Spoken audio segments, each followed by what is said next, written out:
ನಮಸ್ಕಾರ. ಮುಖ್ಯಾಂಶಗಳು. ಲೋಕಸಭೆ ಎರಡನೇ ಹಂತದ ಚುನಾವಣೆ. ರಾಜ್ಯದ 14 ಸೇರಿ 95 ಕ್ಷೇತ್ರಗಳಿಗೆ ನಾಳೆ ಮತದಾನ.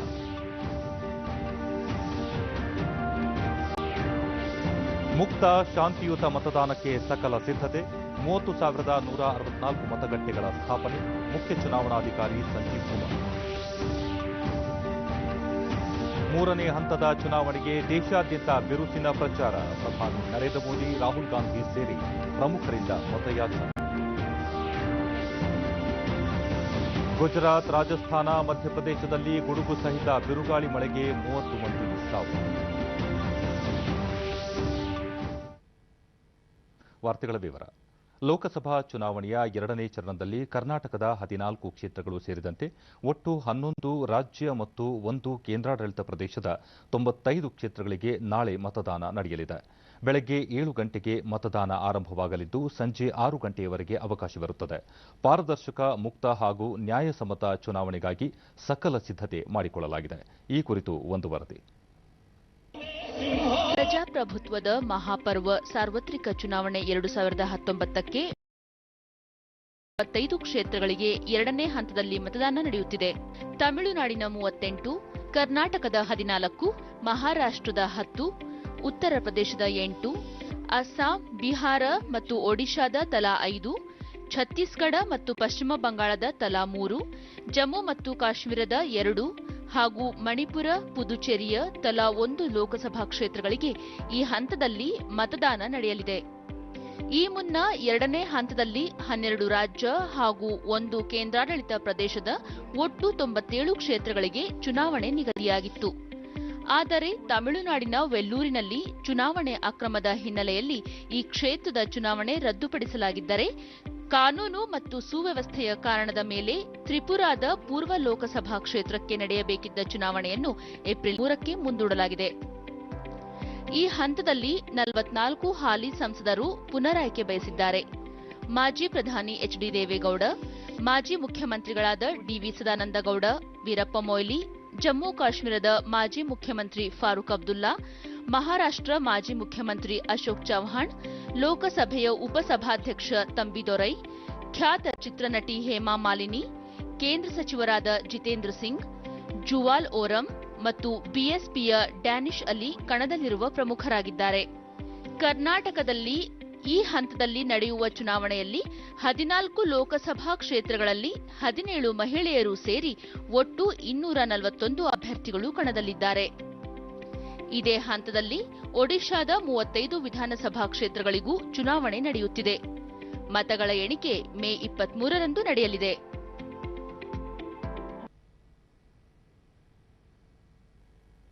ರಾಜ್ಯದ 14 ಲೋಕಸಭಾ ಕ್ಷೇತ್ರಗಳಿಗೆ ನಾಳೆ ಮತದಾನ ನಡೆಯಲಿದ್ದು, ಈ ಕ್ಷೇತ್ರಗಳಲ್ಲಿ 30,164 ಮತಗಟ್ಟೆಗಳನ್ನು ಸ್ಥಾಪಿಸಲಾಗಿದ್ದು, ಚುನಾವಣೆಯನ್ನು ಮುಕ್ತ ಮತ್ತು ಶಾಂತಿಯುತವಾಗಿ ನಡೆಸಲು ಎಲ್ಲ ಅಗತ್ಯ ಕ್ರಮಗಳನ್ನು ಕೈಗೊಳ್ಳಲಾಗಿದೆ ಎಂದು ರಾಜ್ಯ ಮುಖ್ಯ ಚುನಾವಣಾಧಿಕಾರಿ ಸಂಜೀವ್ ಕುಮಾರ್ ಬೆಂಗಳೂರಿನಲ್ಲಿ ಇಂದು ತಿಳಿಸಿದ್ದಾರೆ. 2,67,51,893 ಮಂದಿ ಮತದಾನಕ್ಕೆ ಅರ್ಹತೆ ಪಡೆದಿದ್ದಾರೆ. ಈ ಬಾರಿ ಎಡಗೈ ತೋರು ಬೆರಳಿಗೆ ಶಾಯಿ ಹಾಕಲಾಗುವುದು ಎಂದು ಹೇಳಿದರು. ಮತಗಟ್ಟೆಗಳಲ್ಲಿ ಕುಡಿಯುವ ನೀರು, ಶೌಚಾಲಯ, ಪ್ರಥಮ ಚಿಕಿತ್ಸೆ ಕಿಟ್ ಸೇರಿದಂತೆ ಹಲವು ಸೌಲಭ್ಯಗಳನ್ನು ಕಲ್ಪಿಸಲಾಗಿದೆ. ಭದ್ರತೆಗಾಗಿ 40,000 ಪೊಲೀಸರನ್ನು ನಿಯೋಜನೆ ಮಾಡಲಾಗಿದೆ ಎಂದು ತಿಳಿಸಿದರು. ಚುನಾವಣಾ ನೀತಿ ಸಂಹಿತೆ ಜಾರಿಗೆ ಬಂದ ದಿನದಿಂದ ಇಲ್ಲಿಯವರೆಗೆ 81.90 ಕೋಟಿ ರೂಪಾಯಿ ಮೌಲ್ಯದ ವಸ್ತುಗಳು, 16.36 ಕೋಟಿ ರೂಪಾಯಿ ನಗದು, 36.22 ಕೋಟಿ ರೂಪಾಯಿ ಮೌಲ್ಯ ಮದ್ಯ, 11 ಲಕ್ಷ ಮೌಲ್ಯದ 150 ಕೆಜಿ ಮಾದಕ ವಸ್ತು ವಶಪಡಿಸಿಕೊಳ್ಳಲಾಗಿದೆ ಎಂದು ಹೇಳಿದರು. ಚುನಾವಣೆಯ ಹಿನ್ನೆಲೆಯಲ್ಲಿ 95,423 ಶಸ್ತ್ರಾಸ್ತ್ರಗಳನ್ನು ಠೇವಣಿ ಇಟ್ಟಿದ್ದು, ಅವುಗಳಲ್ಲಿ 20 ಶಸ್ತ್ರಾಸ್ತ್ರ ಪರವಾನಗಿ ರದ್ದುಪಡಿಸಲಾಗಿದೆ. ನಾಳೆ ಮತದಾನ ಇರುವ ಹಿನ್ನೆಲೆಯಲ್ಲಿ ಮತದಾರ ಪಟ್ಟಿಯಲ್ಲಿರುವ ಎಲ್ಲರಿಗೂ ಮತ ಚಲಾಯಿಸಲು ಅನುಕೂಲವಾಗುವಂತೆ ಹಲವು ಕ್ರಮಗಳನ್ನು ಕೈಗೊಳ್ಳಲಾಗಿದೆ. ಬೆಂಗಳೂರಿನಲ್ಲಿ ಮತದಾರರ ಅನುಕೂಲಕ್ಕಾಗಿ ಓಲಾ, ಊಬರ್ ಸೇವೆಯನ್ನು ಬಳಸಿಕೊಳ್ಳಲು ನಿರ್ಧರಿಸಲಾಗಿದೆ. ಯಾವುದೇ ಕಾರಣಕ್ಕೂ ಆನ್ಲೈನ್ನಲ್ಲಿ ಮತ ಚಲಾಯಿಸಲು ಅವಕಾಶವಿಲ್ಲ ಎಂದು ತಿಳಿಸಿದರು. ರಾಜ್ಯದಲ್ಲಿ ನಡೆಯುತ್ತಿರುವ ಲೋಕಸಭಾ ಚುನಾವಣೆಯಲ್ಲಿ ಉಡುಪಿ ಚಿಕ್ಕಮಗಳೂರು ಹಾಸನ ದಕ್ಷಿಣ ಕನ್ನಡ ಚಿತ್ರದುರ್ಗ ತುಮಕೂರು ಮಂಡ್ಯ ಮೈಸೂರು ಚಾಮರಾಜನಗರ ಬೆಂಗಳೂರು ಗ್ರಾಮಾಂತರ ಬೆಂಗಳೂರು ಉತ್ತರ ಬೆಂಗಳೂರು ಕೇಂದ್ರ ಬೆಂಗಳೂರು ದಕ್ಷಿಣ ಕೋಲಾರ ಮತ್ತು ಚಿಕ್ಕಬಳ್ಳಾಪುರ ಕ್ಷೇತ್ರಗಳಿಗೆ ನಾಳೆ ಮತದಾನ ನಡೆಯಲಿದ್ದು ಮೇ 23ರಂದು ಮತ ಎಣಿಕೆ ನಡೆಯಲಿದೆ 14 ಕ್ಷೇತ್ರಗಳಿಗೆ ನಡೆಯುತ್ತಿರುವ ಚುನಾವಣೆಯಲ್ಲಿ 17 ಮಹಿಳೆಯರು 224 ಪುರುಷರು ಸೇರಿದಂತೆ 241 ಅಭ್ಯರ್ಥಿಗಳು ಕಣದಲ್ಲಿದ್ದಾರೆ. ಈ ಫೇಸ್ದಲ್ಲಿ 241 ಕ್ಯಾಂಡಿಡೇಟ್ಸ್ ಇರ್ತಾರೆ, 17 ಮಹಿಳೆಯರು, 224 ಮೇಲ್. ಸೊ ಡೀಟೇಲ್ಸ್ ನಾವು ಕಾನ್ಸ್ಟಿಟ್ಯೂನ್ಸಿ ವೈಸ್ ತಮ್ಮ ಮುಂದೆ ಇಲ್ಲಿ ಇಟ್ಟಿದ್ದೀವಿ. ದೆನ್ ಕೆಲವು ವೆಲ್ಫೇರ್ ಮೆಜರ್ಸ್ ಮತ್ತು ಹೆಲ್ತ್ ಮೆಜರ್ಸ್ ಎಲ್ಲ ಯಾರು ಸಿಬ್ಬಂದಿಗಳು ಈಗ ಇದ್ದಾರೆ ಆನ್ ಡ್ಯೂಟಿ ಅವ್ರಿಗೋಸ್ಕರ ಕೂಡ ಫೆಸಿಲಿಟೇಟ್ ಮಾಡಿದ್ದೀವಿ. ಮತ್ತು ಪೋಲಿಂಗ್ ಸ್ಟೇಷನ್ದಲ್ಲಿ ನೀರಿನ ವ್ಯವಸ್ಥೆ ಎಲ್ಲರಿಗೋಸ್ಕರ ಇರ್ತದೆ, ಫಸ್ಟ್ ಏಡ್ ವ್ಯವಸ್ಥೆ ಕೂಡ ಎಲ್ಲರಿಗೋಸ್ಕರ ಇರ್ತದೆ, ಎಲೆಕ್ಟ್ರಿಸಿಟಿದು ವ್ಯವಸ್ಥೆ ಇದೆ, ಟಾಯ್ಲೆಟ್ದು ಕೂಡ ವ್ಯವಸ್ಥೆ ಇದೆ. ಈಗ ಈ ಸರಿ ಕೂಡ IT ಆ್ಯಪ್ಸ್ ಚುನಾವಣಾ ಆ್ಯಪ್ ನಾವು ಎಲ್ಲ ಕಡೆ ಬಳಕೆ ಮಾಡಿದ್ದೀವಿ ಮತ್ತು ಈ ಸಿ ವಿಜಿಲ್ ಆ್ಯಪ್ ಕೂಡ ಬಳಕೆಯಲ್ಲಿ ಇದೆ. ಈಗ 1950 ಈಗ ಯೂನಿವರ್ಸಲೈಸ್ ಮಾಡಲಾಗಿದೆ, ಪ್ರತಿಯೊಂದು ಜಿಲ್ಲಾ ಮಟ್ಟದಲ್ಲಿ ಕೂಡ ಇದೆ. This is for the first time. ಇಲ್ಲಿಗೆ ಬೈಫರ್ಕೇಟ್ ಮಾಡಿ ತಮಗೆ ಇದರದ್ದು ಕೂಡ ಫಿಗರ್ ನಾವು ಕೊಡ್ತಾ ಇದ್ದೀವಿ. ರಾಜ್ಯದ ಮೊದಲ ಹಂತದ 14 ಲೋಕಸಭಾ ಕ್ಷೇತ್ರಗಳಿಗೆ ನಾಳೆ ಮತದಾನ ನಡೆಯಲಿದ್ದು ಇದಕ್ಕಾಗಿ ಚುನಾವಣಾ ಆಯೋಗ ಸಕಲ ಸಿದ್ಧತೆಗಳನ್ನು ಮಾಡಿಕೊಂಡಿದೆ. ನಾಳೆ ಬೆಳಗ್ಗೆ 7 ಗಂಟೆಯಿಂದ ಸಂಜೆ 6 ಗಂಟೆಯ ತನಕ ಮತದಾನ ನಡೆಯಲಿದ್ದು ಇಂದು ಬೆಳಗ್ಗೆಯಿಂದಲೇ ವಿವಿಧ ಜಿಲ್ಲೆಗಳಲ್ಲಿ ಮಸ್ಟರಿಂಗ್ ಕಾರ್ಯ ನಡೆಯಿತು.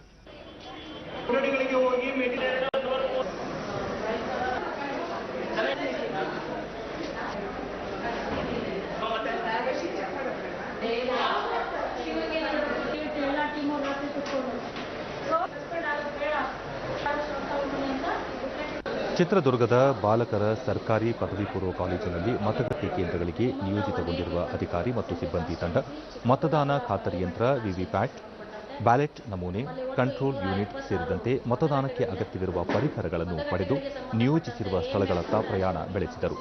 ಚಿತ್ರದುರ್ಗ ಲೋಕಸಭಾ ಕ್ಷೇತ್ರದ ವ್ಯಾಪ್ತಿಯಲ್ಲಿನ 8 ವಿಧಾನಸಭಾ ಕ್ಷೇತ್ರಗಳಲ್ಲಿ 17,60,111 ಮತದಾರರಿದ್ದಾರೆ. ಮತದಾನಕ್ಕಾಗಿ 2,161 ಮತಗಟ್ಟೆಗಳನ್ನು ತೆರೆಯಲಾಗಿದ್ದು 383 ಸೂಕ್ಷ್ಮ ಮತಗಟ್ಟೆಗಳೆಂದು ಗುರುತಿಸಿದ್ದು ಚುನಾವಣಾ ಕಾರ್ಯಕ್ಕೆ 10,026 ಸಿಬ್ಬಂದಿಗಳನ್ನು ನೇಮಕ ಮಾಡಲಾಗಿದೆ. ನೇಮಕ ಮಾಡಿಕೊಂಡಿದ್ದೇವೆ. ಅದರ ಜೊತೆಗೆ ಪೊಲೀಸ್ ಸಿಬ್ಬಂದಿಗಳು ಹಾಗೂ ಮೈಕ್ರೋ ಅಬ್ಸರ್ವರ್ ಸಹ ಇರ್ತಾರೆ. ಹಾಗೆ ಅವರಿಗೆ ಮತಗಟ್ಟೆಯ ಅಧಿಕಾರಿಗಳಿಗೆ 2 ಹಂತದಲ್ಲಿ ತರಬೇತಿಯನ್ನು ನೀಡಲಾಗಿದೆ. ಸಾಕಷ್ಟು ಪೂರ್ವ ತಯಾರಿಗಳನ್ನು ನಾವು ಮಾಡಿಕೊಂಡಿದ್ದೇವೆ. ನಾಳೆ ಸುಸಜ್ಜಿತವಾದ ಮತ್ತು ಸುಗಮವಾದ ಮತದಾನವನ್ನು ಮಾಡಲಿಕ್ಕೆ ಬೇಕಾದಂಥ ಎಲ್ಲ ಒಂದು ತಯಾರಿಗಳನ್ನು ನಮ್ಮ ತಂಡ ಮಾಡುತ್ತೆ.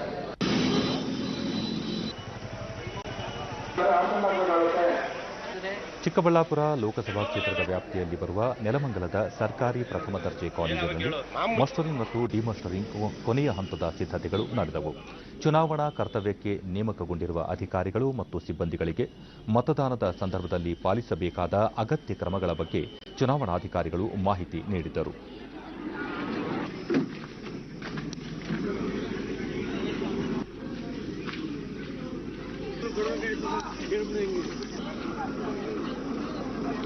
ಎರಡನೇದಾಗಿ ನಮ್ಮ ಮಂಡ್ಯ ಲೋಕಸಭಾ ವ್ಯಾಪ್ತಿ ಡಿಡಿ ನ್ಯೂಸ್ನೊಂದಿಗೆ ಸಹಾಯಕ ಚುನಾವಣಾಧಿಕಾರಿ ಶಾಂತಾ ಹುಲ್ಮನಿ, ನೆಲಮಂಗಲ ತಾಲೂಕಿನಾದ್ಯಂತ ಮುಕ್ತ ಮತ್ತು ಶಾಂತಿಯುತ ಮತದಾನ ನಡೆಸಲು 276 ಮತಗಟ್ಟೆಗಳನ್ನು ಸ್ಥಾಪಿಸಲಾಗಿದೆ. ಮತಗಟ್ಟೆಗಳಲ್ಲಿ ಕುಡಿಯುವ ನೀರು, ಶೌಚಾಲಯ ಸೇರಿದಂತೆ ಅಗತ್ಯ ಮೂಲ ಸೌಕರ್ಯಗಳನ್ನು ಒದಗಿಸಲಾಗಿದೆ. ಅಲ್ಲದೆ ಬಿಗಿ ಭದ್ರತೆಗೆ ಕ್ರಮ ಕೈಗೊಳ್ಳಲಾಗಿದೆ ಎಂದು ತಿಳಿಸಿದರು. 2046 ಮತಗಟ್ಟೆಗಳು ಈ ವರ್ಷದ ಚುನಾವಣೆಯಲ್ಲಿ ನಾವು ಸಿದ್ಧಪಡಿಸ್ತಾ ಇದ್ದೀವಿ. ಒಟ್ಟಾರೆ ಸೇರಿ 17,12,012 17,12,012 ಮತದಾರರು ಈ ಚುನಾವಣೆಯಲ್ಲಿ ಮತ ಚಲಾಯಿಸಲಿಕ್ಕೆ ಅರ್ಹರಿದ್ದಾರೆ.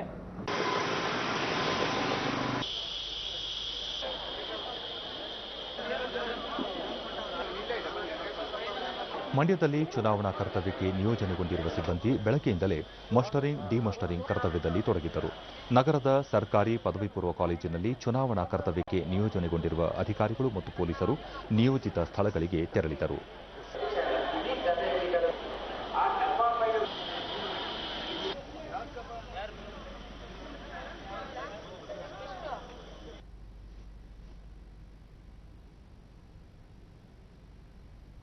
ಜಿಲ್ಲಾಧಿಕಾರಿ ಡಾಕ್ಟರ್ ಪಿಸಿ ಜಾಫರ್, ಜಿಲ್ಲೆಯಲ್ಲಿ 2046 ಮತಗಟ್ಟೆಗಳನ್ನು ಸ್ಥಾಪನೆ ಮಾಡಲಾಗಿದ್ದು 9904 ಮಂದಿ ಸಿಬ್ಬಂದಿಗಳನ್ನು ನಿಯೋಜಿಸಲಾಗಿದೆ. ಮಂಡ್ಯದಲ್ಲಿ ಮಾದರಿ ಮತಗಟ್ಟೆಗಳನ್ನು ಸ್ಥಾಪಿಸಲಾಗಿದೆ. ಮತದಾನಕ್ಕೆ ಎಲ್ಲ ಅಗತ್ಯ ಕ್ರಮ ಕೈಗೊಂಡಿರುವುದಾಗಿ ತಿಳಿಸಿದರು. ಪೊಲೀಸ್ ವರಿಷ್ಠಾಧಿಕಾರಿ ಶಿವಪ್ರಕಾಶ್, ಮತದಾನವನ್ನು ಶಾಂತಿಯುತವಾಗಿ ನಡೆಸಲು ವ್ಯಾಪಕ ಪೊಲೀಸ್ ಬಿಗಿ ಭದ್ರತೆ ಕೈಗೊಳ್ಳಲಾಗಿದೆ ಎಂದು ಹೇಳಿದರು. ಇನ್ನು ತುಮಕೂರು ಲೋಕಸಭಾ ಕ್ಷೇತ್ರಕ್ಕೆ ಚುನಾವಣೆ ನಡೆಯುತ್ತಿರುವ ಹಿನ್ನೆಲೆಯಲ್ಲಿ ನಗರದ ಸರ್ಕಾರಿ ಪಾಲಿಟೆಕ್ನಿಕ್ ಕಾಲೇಜಿನಲ್ಲಿ ಅಂತಿಮ ಹಂತದ ಸಿದ್ದತೆಗಳು ನಡೆದವು. ವಿವಿಧ ಮತಗಟ್ಟೆ ಕೇಂದ್ರಗಳಿಗೆ ನಿಯೋಜನೆಗೊಂಡಿರುವ ಸಿಬ್ಬಂದಿಗಳು ಮತಯಂತ್ರಗಳೊಂದಿಗೆ ನಿಯೋಜಿತ ಸ್ಥಳಗಳತ್ತ ತೆರಳಿದ್ದರು. ಬೆಂಗಳೂರು ಕೇಂದ್ರ ಲೋಕಸಭಾ ಚುನಾವಣೆಯ ಮತದಾನಕ್ಕೆ ಸಕಲ ಸಿದ್ದತೆ ನಡೆದಿದೆ. ಇಂದು ಆಯಾ ಮತಗಟ್ಟೆ ಕೇಂದ್ರಗಳಿಗೆ ಅಧಿಕಾರಿಗಳನ್ನು ಕೇಂದ್ರ ಮತಗಟ್ಟೆ ಕಚೇರಿಯಿಂದ ಮತಯಂತ್ರ ಸಲಕರಣೆಗಳೊಂದಿಗೆ ರವಾನಿಸಲಾಯಿತು. ಮತಯಂತ್ರಗಳನ್ನು ಪರಿಶೀಲಿಸಿದ ಬಿಬಿಎಂಪಿ ಆಯುಕ್ತ ಚುನಾವಣಾಧಿಕಾರಿ ಮಂಜುನಾಥ್ ಪ್ರಸಾದ್, 231 ಮತಗಟ್ಟೆಗಳನ್ನು ಸ್ಥಾಪಿಸಲಾಗಿದ್ದು 8,000 ಸಿಬ್ಬಂದಿಯನ್ನು ನಿಯೋಜಿಸಲಾಗಿದೆ. ಎಲ್ಲ ಮತಗಟ್ಟೆ ಅಧಿಕಾರಿಗಳಿಗೆ ಸೂಕ್ತ ಮಾಹಿತಿ ನೀಡುವ ಮೂಲಕ ವಾಹನಗಳಲ್ಲಿ ಸಲಕರಣೆಗಳೊಂದಿಗೆ ರವಾನಿಸಲಾಗುತ್ತಿದೆ. ಇದಕ್ಕಾಗಿ 54 ವಾಹನಗಳ ವ್ಯವಸ್ಥೆ ಮಾಡಲಾಗಿದೆ ಎಂದು ತಿಳಿಸಿದರು. ಇದೇ ಸಂದರ್ಭದಲ್ಲಿ ಮತಗಟ್ಟೆ ಅಧಿಕಾರಿಗಳಿಗೆ ಕರ್ತವ್ಯ ನಿರ್ವಹಣೆ ಕುರಿತು ಮಾಹಿತಿ ನೀಡಲಾಯಿತು. ಬೆಂಗಳೂರು ಉತ್ತರ ಲೋಕಸಭಾ ಕ್ಷೇತ್ರದ ಮಲ್ಲೇಶ್ವರಂ ವಿಧಾನಸಭಾ ವ್ಯಾಪ್ತಿಯ ಮತಗಟ್ಟೆ ಕೇಂದ್ರಗಳಿಗೆ ಮಲ್ಲೇಶ್ವರಂ ಸರ್ಕಾರಿ ಪದವಿ ಪೂರ್ವ ಕಾಲೇಜಿನಲ್ಲಿರುವ ಕೇಂದ್ರದಿಂದ ಇವಿಎಂ ಮತ್ತು ವಿವಿಪ್ಯಾಟ್ ಯಂತ್ರಗಳು ಹಾಗೂ ಇತರೆ ಸಲಕರಣೆಗಳೊಂದಿಗೆ ಅಧಿಕಾರಿಗಳು ಮತಗಟ್ಟೆ ಕೇಂದ್ರಗಳಿಗೆ ತೆರಳಿದ್ದರು. ಎಲ್ಲ 28 ಕಡೆ ಈ ತರದ 28 ವಿವಿಧ ಮಸ್ಟಿಂಗ್ ಸೆಂಟರ್ಗಳಲ್ಲಿ ಇಲ್ಲಿ ಮಾಡಿರುವಂತಹ ವ್ಯವಸ್ಥೆಯನ್ನೇ ಎಲ್ಲ ಕಡೆನೂ ಇದೇ ತರ ಮಾಡಿದ್ದಾರೆ. ಸೊ ಇದರಲ್ಲಿ ಬೆಳಿಗ್ಗೆ 9:30ಗೆ ನಮ್ಮ ಚುನಾವಣಾ ಸಿಬ್ಬಂದಿಗೆ ಬರೋದಕ್ಕೆ ನಾವು ಅವರಿಗೆ ಸೂಚನೆಯನ್ನ ನೀಡಿದ್ದೇವೆ. ಅವರು ಬರ್ತಾ ಇದ್ದಾರೆ. ಇಲ್ಲಿಗೆ ಬಂದಿದ ತಕ್ಷಣ ಮೊದಲನೇದಾಗಿ ಅವರು ಬಂದಿದ ತಕ್ಷಣ ಅವರು ಯಾವ ಪೋಲಿಂಗ್ ಸ್ಟೇಷನ್ಗೆ ಅವರ ಡ್ಯೂಟಿಯನ್ನ ನಾವು ಅಲಾಟ್ ಮಾಡಿದ್ದೀವಿ ಅಂತ ಇಲ್ಲಿಗೆ ಬಂದ ಮೇಲೇನೆ ಅವರಿಗೆ ಗೊತ್ತಾಗೋದು. ಅದಕ್ಕೆ ನಾವು ಮೊದಲು ಗೊತ್ತಾಗೋದಿಲ್ಲ. ಫಸ್ಟ್ ನೀವು ಎಂಟಾಗಿದ ತಕ್ಷಣ ನೋಟಿಸ್ ಬೋರ್ಡ್ಸ್ ಇರುತ್ತೆ. ನೋಟಿಸ್ ಬೋರ್ಡಲ್ಲಿ ಅವರು ನೋಡ್ತಾರೆ ಯಾವ ಒಂದು ಪೋಲಿಂಗ್ ಸ್ಟೇಷನ್ಗೆ ನಾವು ಹೋಗಬೇಕು ಅಂತ. ಪೋಲಿಂಗ್ ಸ್ಟೇಷನ್ ಗೊತ್ತಾದ ಮೇಲೆ ಆ ಒಂದು ಪಾರ್ಟಿ ಇಲ್ಲಿಗೆ ಯಾವ ಒಂದು ಕೊಠಡಿಗೆ ಬರಬೇಕು ಅನ್ನೋದನ್ನು ಸಹ ಅಲ್ಲಿ ಇದನ್ನ ಹಾಕಿದ್ದಾರೆ. ಅವರು ಯಾರನ್ನು ಕೇಳಿದ್ರೆ ಕ್ಲಿಯರ್ ಆಗಿ ಮಾರ್ಕಿಂಗ್ಸ್ ಇದೆ. ಅವರು ಡೈರೆಕ್ಟ್ ಆಗಿ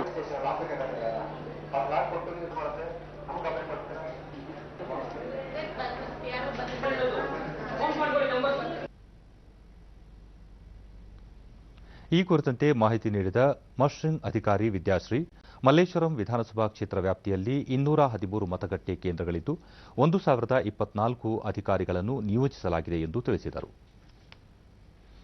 ಬೆಂಗಳೂರು ದಕ್ಷಿಣ, ಉತ್ತರ, ಕೇಂದ್ರ 3 ಲೋಕಸಭಾ ಕ್ಷೇತ್ರಗಳ ಮತಗಟ್ಟೆ ಪ್ರದೇಶಗಳಲ್ಲಿ ಸಿಸಿಟಿವಿ ಅಳವಡಿಕೆಗೆ ಕಾಲೇಜು ವಿದ್ಯಾರ್ಥಿಗಳನ್ನು ಬಳಸಿಕೊಳ್ಳಲಾಗುತ್ತಿದೆ. ಸಿಸಿ ಕ್ಯಾಮೆರಾ ಅಳವಡಿಕೆ ಬಗ್ಗೆ ವಿದ್ಯಾರ್ಥಿಗಳು ಬೆಂಗಳೂರಿನ ಸರ್ಕಾರಿ ಕಲಾ ಕಾಲೇಜಿನಲ್ಲಿ ಪ್ರಾತ್ಯಕ್ಷಿಕೆ ಮೂಲಕ ಮಾಹಿತಿ ಪಡೆದರು.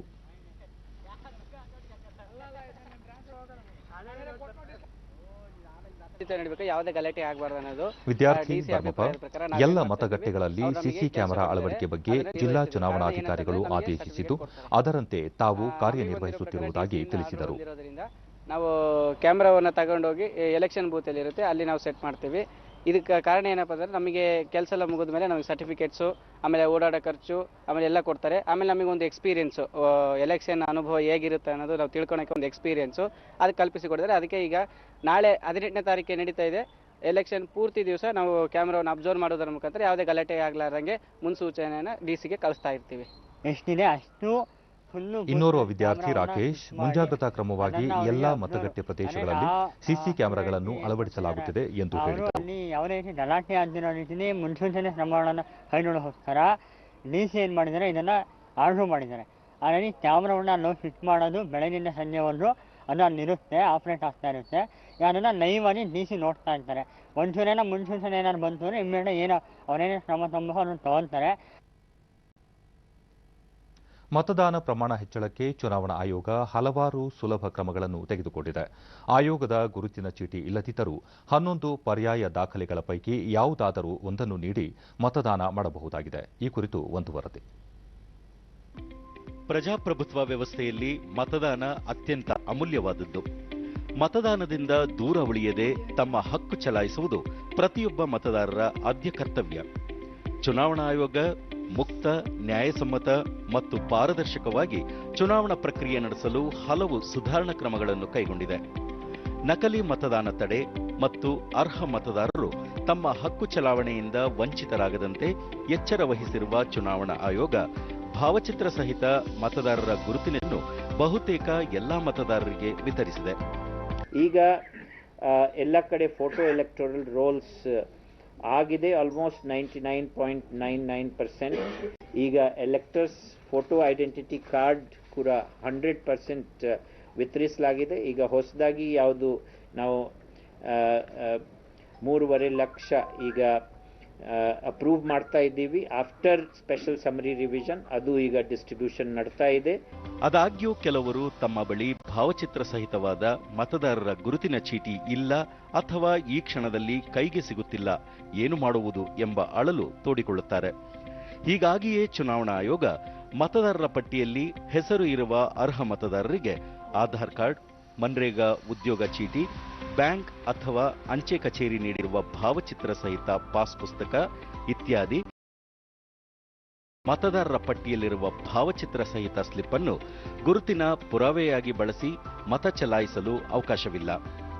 ಆದರೆ ಮತದಾರರ ಪಟ್ಟಿಯಲ್ಲಿ ಹೆಸರಿದ್ದು ಗುರುತಿನ ಚೀಟಿ ಇಲ್ಲದ ಮತದಾರರು ಆಧಾರ್ ಕಾರ್ಡ್, ಮನ್ರೇಗಾ ಉದ್ಯೋಗ ಚೀಟಿ, ಬ್ಯಾಂಕ್, ಅಂಚೆ ಕಚೇರಿ ನೀಡಿರುವ ಭಾವಚಿತ್ರ ಸಹಿತ ಪಾಸ್ ಪುಸ್ತಕ, ವಾಹನ ಚಾಲನೆ ಪರವಾನಗಿ, ಕೇಂದ್ರ, ರಾಜ್ಯ ಸರ್ಕಾರ, ಸಾರ್ವಜನಿಕ ವಲಯದ ಮತ್ತು ಸರ್ಕಾರಿ ಸ್ವಾಮ್ಯದ ಸಂಸ್ಥೆಗಳ ಉದ್ಯೋಗಿಗಳಿಗೆ ನೀಡಲಾಗಿರುವ ಗುರುತಿನ ಚೀಟಿಗಳು, ಪ್ಯಾನ್ ಕಾರ್ಡ್, ಪಾಸ್ಪೋರ್ಟ್, ಭಾವಚಿತ್ರ ಸಹಿತ ಪಿಂಚಣಿ ದಾಖಲೆ, ರಾಷ್ಟ್ರೀಯ ಜನಸಂಖ್ಯಾ ರಿಜಿಸ್ಟರ್ ಅಡಿಯಲ್ಲಿ ಭಾರತದ ನೋಂದಣಿ ಮಹಾನಿರ್ದೇಶಕರ ಪರವಾಗಿ ನೀಡಲಾಗಿರುವ ಸ್ಮಾರ್ಟ್ ಕಾರ್ಡ್, ಕಾರ್ಮಿಕ ಸಚಿವಾಲಯದ ಯೋಜನೆಯಡಿಯಲ್ಲಿ ನೀಡಿರುವ ಆರೋಗ್ಯ ವಿಮೆಯ ಸ್ಮಾರ್ಟ್ ಕಾರ್ಡ್ಗಳನ್ನು ಗುರುತಿನ ಪುರಾವೆಯಾಗಿ ಬಳಸಬಹುದಾಗಿದೆ.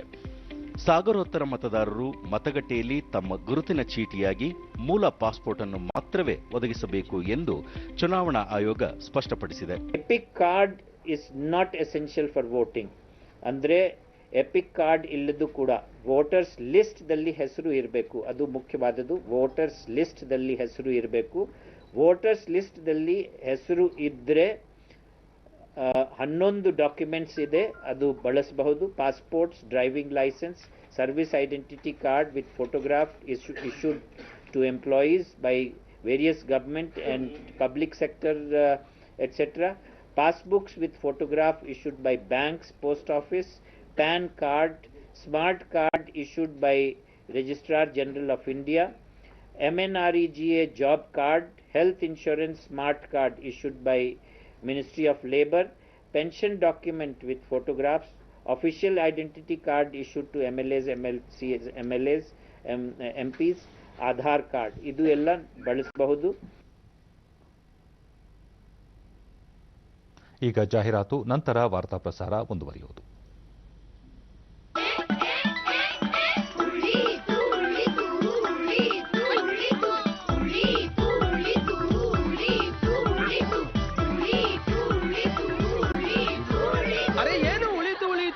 ಅಣ್ಣವ್ರೆ, ಹಳ್ಳಿಗಳಲ್ಲಿ ಬಾಗಿಲು ಬಂದ್ ಶುರು ಬಿಟ್ಟ ನಂತರ ಯಾರ್ಯಾರ್ದು ಎಷ್ಟೆಷ್ಟೋ ದುಡ್ಡು ಉಳಿತು ಅಲ್ವಾ?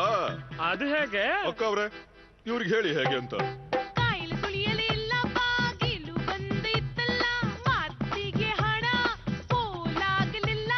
ಊರವರೆಲ್ಲರ ಸಾವಿರಾರು ರೂಪಾಯಿ ಉಳಿತಾಯವಾಯಿತಲ್ಲ. ಬದುಕು ಉಳಿಯಿತು, ಹಣವೂ ಉಳಿಯಿತು. ಹೇಳಿತಲ್ಲ ಅಣ್ಣ.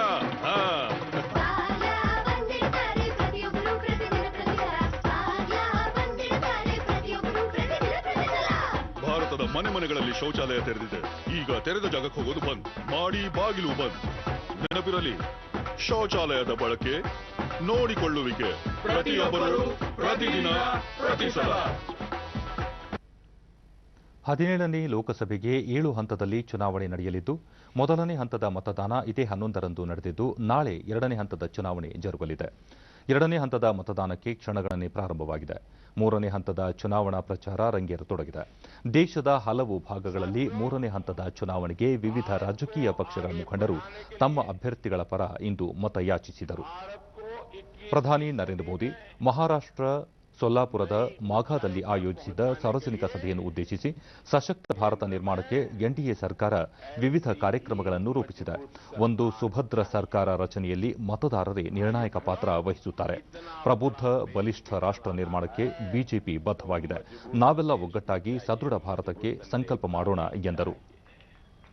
ಕಾಂಗ್ರೆಸ್ ಪಕ್ಷದ ಹಲವು ವರ್ಷಗಳಿಂದ ಬಡತನ ನಿರ್ಮೂಲನೆಗೆ ಕೈಗೊಂಡಿರುವ ಯೋಜನೆಗಳು ವಿಫಲವಾಗಿದ್ದು ಸಮರ್ಪಕವಾಗಿ ಅನುಷ್ಠಾನವಾಗಿಲ್ಲ ಎಂದು ಆರೋಪಿಸಿದರು. રિમોટ કંટ્રોલ સરકારના એક વિત્ત મંત્રી હતા, નાણામંત્રી. એમણે લોકસભામાં ભાષણ કર્યું હતું અને એટલા બધા નાચીને ભાષણ કર્યું હતું, પૂછો નહીં ભાઈ.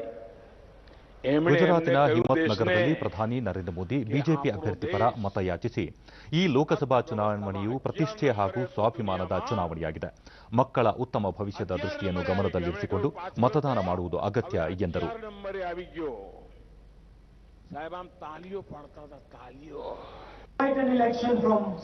ಕೇರಳದ ಕಣ್ಣೂರಿನಲ್ಲಿ ನಡೆದ ಪ್ರಚಾರ ಸಭೆಯಲ್ಲಿ ಕಾಂಗ್ರೆಸ್ ಅಧ್ಯಕ್ಷ ರಾಹುಲ್ ಗಾಂಧಿ, ದಕ್ಷಿಣ ಭಾರತದ ಧ್ವನಿಯಾಗಲು ಕೇರಳದಿಂದ ಸ್ಪರ್ಧಿಸುತ್ತಿದ್ದೇನೆ, ಇಲ್ಲಿನ ಸಮಸ್ಯೆಗಳನ್ನು ನಿವಾರಿಸಲು ಪ್ರಾಮಾಣಿಕ ಪ್ರಯತ್ನ ಮಾಡುವುದಾಗಿ ವಿಶ್ವಾಸ ವ್ಯಕ್ತಪಡಿಸಿದರು. ಕೇರಳದ ಶ್ರೀಮಂತ ಸಂಸ್ಕೃತಿ ಇಡೀ ದೇಶಕ್ಕೆ ಮಾದರಿಯಾಗಿದೆ ಎಂದು ಹೇಳಿದ ಅವರು, ವೈದ್ಯಕೀಯ ಸೌಲಭ್ಯ ಸೇರಿದಂತೆ ಅನೇಕ ಮೂಲಭೂತ ಸೌಕರ್ಯಗಳನ್ನು ಕಲ್ಪಿಸಿಕೊಡಲು ತಾವು ಬದ್ಧರಾಗಿರುವುದಾಗಿ ತಿಳಿಸಿದರು. Of peaceful coexistence. There is a lot that the rest of the country can learn from Kerala and Wayanad. You have your own ideas, your own way of looking at the world, but you respect the ideas of other people as much as you respect your own. Bhajpa अध्यक्ष अमित शाह भी BJP ಅಧ್ಯಕ್ಷ ಅಮಿತ್ ಶಾ ಮಹಾರಾಷ್ಟ್ರದ ಸಾಂಗ್ಲಿಯಲ್ಲಿ BJP ಅಭ್ಯರ್ಥಿ ಪರ ಮತಯಾಚಿಸಿ, ಬಡತನ ನಿರ್ಮೂಲನೆಗೆ ನರೇಂದ್ರ ಮೋದಿ ನೇತೃತ್ವದ NDA ಸರ್ಕಾರ ಹಲವು ಯೋಜನೆಗಳನ್ನು ರೂಪಿಸಿ ಕಳೆದ 5 ವರ್ಷಗಳಲ್ಲಿ ಸಮರ್ಪಕವಾಗಿ ಅನುಷ್ಠಾನಗೊಳಿಸಿದೆ ಎಂದರು. ಮಹಾರಾಷ್ಟ್ರದಲ್ಲಿ 2 ಕೋಟಿಗೂ ಹೆಚ್ಚು ಕುಟುಂಬಗಳಿಗೆ ವಿದ್ಯುತ್ ಸಂಪರ್ಕವನ್ನು ಕಲ್ಪಿಸಲಾಗಿರುವುದು ಎನ್ಡಿಎ ಸರ್ಕಾರದ ಸಾಧನೆಯಾಗಿದೆ ಎಂದರು. ಅಮಿತ್ ಶಾ ಒಡಿಶಾದ ಡೆನ್ಕನಲ್ನಲ್ಲಿ ಚುನಾವಣಾ ಪ್ರಚಾರ ರ್ಯಾಲಿಯಲ್ಲಿ ಭಾಗವಹಿಸಿ, ಹಲವು ದಶಕಗಳ ಆಡಳಿತ ನಡೆಸಿದ ಕಾಂಗ್ರೆಸ್ ಸರ್ಕಾರ ಬಡತನ ನಿರ್ಮೂಲನೆ ಮಾಡುವಲ್ಲಿ ವಿಫಲವಾಗಿದೆ ಎಂದು ಟೀಕಿಸಿದರು.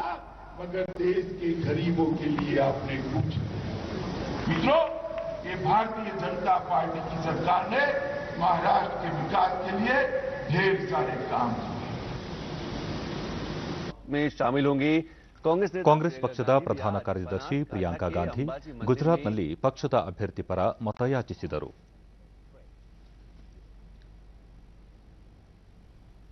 ಕೋಲಾರ ಜಿಲ್ಲೆಯ ದಿವ್ಯಾಂಗ ಮತದಾರರಿಗೆ ಮತದಾನಕ್ಕೆ ಅನುಕೂಲ ಮಾಡಿಕೊಡುವ ಸಲುವಾಗಿ ಸ್ವೀಪ್ ಸಮಿತಿ ಸಕಲ ಸಿದ್ಧತೆ ಮಾಡಿಕೊಳ್ಳುತ್ತಿದೆ. ಅಂಧ ಮತದಾರರಿಗೆ ಬ್ರೈಲ್ ಮತಯಂತ್ರ, ರ್ಯಾಂಪ್ ವ್ಯವಸ್ಥೆ, ಸಾರಿಗೆ ಸೌಲಭ್ಯಗಳನ್ನು ಕಲ್ಪಿಸಲಾಗಿದೆ. ದೃಷ್ಟಿಹೀನ ಮತದಾರರಾದ ಗಾಯತ್ರಿ ಈ ಹಿಂದೆ ತಾಯಿ ಇಲ್ಲವೇ ಅಣ್ಣನೊಂದಿಗೆ ಮತಗಟ್ಟೆಗೆ ಹೋಗುತ್ತಿದ್ದೆ, ನನ್ನ ಪರವಾಗಿ ಅವರೇ ಮತ ಚಲಾಯಿಸುತ್ತಿದ್ದರು, ಆದರೆ ಈಗ ಬ್ರೈಲ್ ಮತಯಂತ್ರದಿಂದ ತಮ್ಮ ಹಕ್ಕು ಚಲಾಯಿಸುವ ಅವಕಾಶ ದೊರೆತಿದೆ ಎಂದು ಸಂತಸ ವ್ಯಕ್ತಪಡಿಸಿದರು. ಅಲ್ಲಿ ತನಕ ಮತಗಟ್ಟೆ ತನಕ ಬಂದು ನನ್ನ ವೋಟ್ ಅವರೇ ಆಗ್ತಾ ಇದ್ರು. ಈಗ ಬ್ರೈಲ್ ಲಿಪಿ ಇರೋದ್ರಿಂದ ನಾನೇ ವೋಟ್ ಮಾಡ್ತೀನಿ. ಮತಗಟ್ಟೆ ಹತ್ರ ಹೋಗಿ ಸ್ವತಂತ್ರವಾಗಿ ನನಗೆ ಬೇಕಾಗಿರುವಂಥ ಅಭ್ಯರ್ಥಿಗಳನ್ನೇ ನನಗಿಷ್ಟ ಬಂದಂಗೆ ನಾನು ವೋಟ್ ಮಾಡ್ತೀನಿ ಸರ್. ಹ್ಯಾಂಡಿಕ್ಯಾಪ್ ಆಗಿದ್ದು ಇದಕ್ಕೆ ಮೊದಲು ವೋಟ್ ಹಾಕಬೇಕಾದ್ರೆ ತುಂಬಾ ದಿವ್ಯಾಂಗ ಮತದಾರ ಬಾಲಾಜಿ, ಚುನಾವಣಾ ಆಯೋಗ ದಿವ್ಯಾಂಗರಿಗೆ ಹಲವು ಸೌಲಭ್ಯಗಳನ್ನು ಒದಗಿಸಿದ್ದು ಮುಕ್ತ ಮತದಾನಕ್ಕೆ ಅನುಕೂಲವಾಗಿದೆ ಎಂದರು. ವಿಕಲಚೇತನ ಸಬಲೀಕರಣ ಇಲಾಖೆಯ ಉಪನಿರ್ದೇಶಕ ವೆಂಕಟರಾಮಪ್ಪ, ಪ್ರತಿ ಮತಗಟ್ಟೆಗಳಲ್ಲಿ ದೃಷ್ಟಿಹೀನ ಮತದಾರರಿಗೆ ಬ್ರೈಲ್ ಬ್ರೌಷರ್ಗಳನ್ನು ಅಳವಡಿಸಲಾಗಿದೆ. ಬ್ರೈಲ್ ಮತದಾರರ ಕೈಪಿಡಿಯನ್ನು ಎಲ್ಲ ದಿವ್ಯಾಂಗ ಮತದಾರರಿಗೆ ತಲುಪಿಸಲಾಗಿದೆ. ಈ ಪ್ರಕ್ರಿಯೆಯಲ್ಲಿ ಆಶಾ ಹಾಗೂ ಅಂಗನವಾಡಿ ಕಾರ್ಯಕರ್ತೆಯರು ಕೈಜೋಡಿಸಿದ್ದಾರೆ ಎಂದರು. ಈ ಗೈಡ್ ಬಂದು ಪ್ರತಿ ಗ್ರಾಮ ಪಂಚಾಯಿತಿ ಪಿಡಿಒಗಳಿಗೆ ಕೊಟ್ಟು ಮಾರ್ಗದರ್ಶನವನ್ನ ನೀಡೋದಕ್ಕೆ ಅವಕಾಶ ಆಗಿದೆ. ನಮ್ಮ ಜಿಲ್ಲೆಯಲ್ಲಿ ಸ್ವೀಪ್ ಸಮಿತಿ ಅಧ್ಯಕ್ಷ ಜಗದೀಶ್, ಕೋಲಾರ ಲೋಕಸಭಾ ಕ್ಷೇತ್ರದಲ್ಲಿ 6 ಮತಗಟ್ಟೆಗಳನ್ನು ದಿವ್ಯಾಂಗ ಸಿಬ್ಬಂದಿಯೇ ನಿರ್ವಹಿಸುತ್ತಿದ್ದಾರೆ. ಈ ಕುರಿತು ಅವರಿಗೆ ವಿಶೇಷ ತರಬೇತಿ ನೀಡಲಾಗಿದೆ. ಇದು ಅವರಲ್ಲಿ ಆತ್ಮವಿಶ್ವಾಸ ಮೂಡಿಸಿದೆ ಎಂದರು.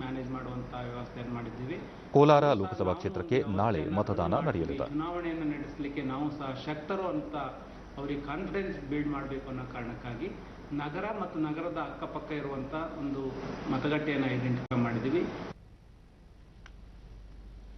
ರಾಜ್ಯದ ಚಿಂಚೋಳಿ ಮತ್ತು ಕುಂದಗೋಳ ವಿಧಾನಸಭಾ ಕ್ಷೇತ್ರಗಳಲ್ಲಿ ತೆರವಾಗಿರುವ ಸ್ಥಾನಗಳಿಗೆ ಮೇ 19ರಂದು ಉಪಚುನಾವಣೆ ನಡೆಯಲಿದೆ.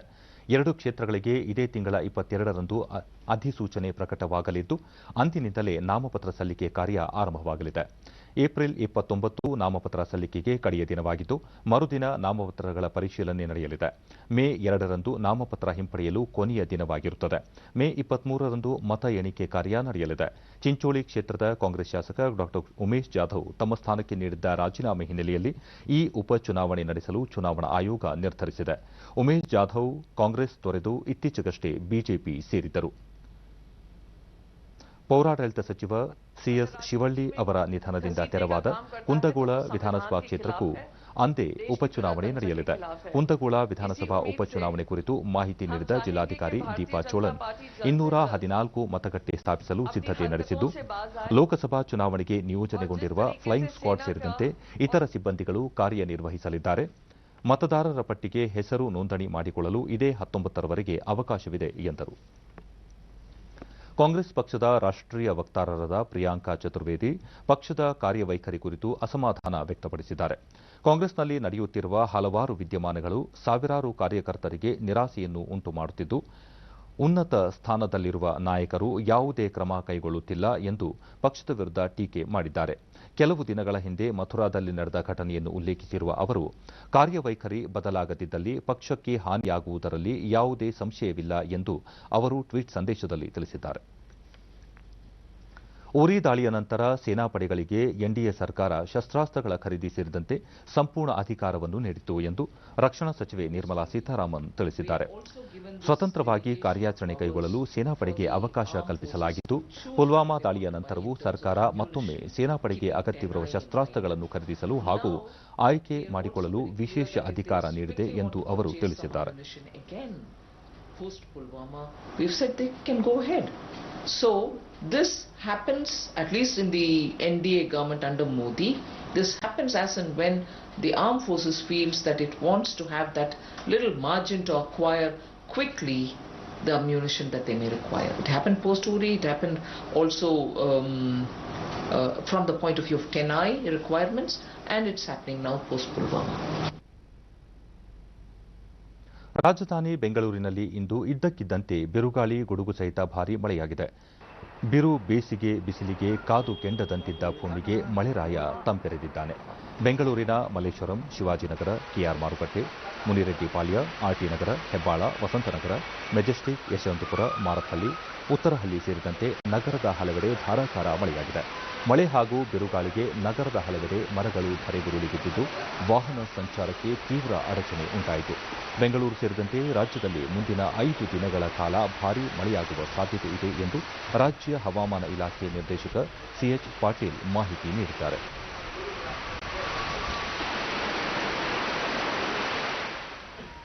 ಗುಜರಾತ್, ರಾಜಸ್ಥಾನ ಮತ್ತು ಮಧ್ಯಪ್ರದೇಶದಲ್ಲಿ ಅಕಾಲಿಕ ಮಳೆಯಿಂದ ಕನಿಷ್ಠ 30 ಮಂದಿ ಮೃತಪಟ್ಟಿದ್ದು, ಗುಡುಗು ಹಾಗೂ ಬಿರುಗಾಳಿಯಿಂದ ಅಪಾರ ಆಸ್ತಿಗೆ ಹಾನಿ ಉಂಟಾಗಿದೆ. ಗುಜರಾತ್ನ ಹಲವು ಪ್ರದೇಶಗಳಲ್ಲಿ ಕನಿಷ್ಠ 10 ಮಂದಿ ಮೃತಪಟ್ಟಿದ್ದು, ಹೆಚ್ಚಿನವರು ಗುಜರಾತ್ನ ಉತ್ತರ ಭಾಗದವರಾಗಿದ್ದಾರೆ ಎಂದು ಸುದ್ದಿಸಂಸ್ಥೆ ಮೂಲಗಳು ತಿಳಿಸಿವೆ.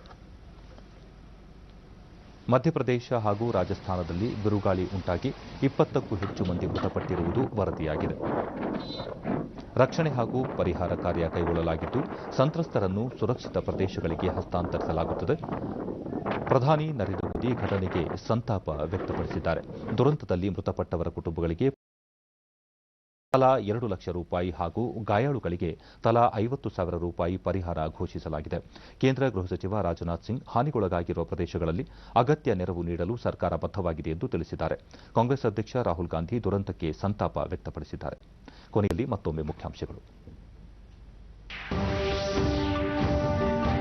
ಲೋಕಸಭೆ 2ನೇ ಹಂತದ ಚುನಾವಣೆ, ರಾಜ್ಯದ 14 ಸೇರಿ 95 ಕ್ಷೇತ್ರಗಳಿಗೆ ನಾಳೆ ಮತದಾನ.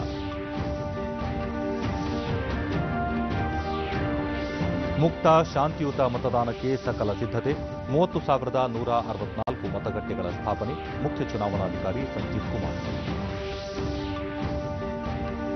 3ನೇ ಹಂತದ ಚುನಾವಣೆಗೆ ದೇಶಾದ್ಯಂತ ಬಿರುಸಿನ ಪ್ರಚಾರ, ಪ್ರಧಾನಿ ನರೇಂದ್ರ ಮೋದಿ, ರಾಹುಲ್ ಗಾಂಧಿ ಸೇರಿ ಪ್ರಮುಖರಿಂದ ಮತಯಾಚನೆ. ಗುಜರಾತ್, ರಾಜಸ್ಥಾನ, ಮಧ್ಯಪ್ರದೇಶದಲ್ಲಿ ಗುಡುಗು ಸಹಿತ ಬಿರುಗಾಳಿ ಮಳೆಗೆ 30 ಮಂದಿ ಸಾವು. ನಮ್ಮ ಮುಂದಿನ ವಾರ್ತಾ ಪ್ರಸಾರ ರಾತ್ರಿ 9 ಗಂಟೆಗೆ ಚಂದನದಲ್ಲಿ. ನಮಸ್ಕಾರ.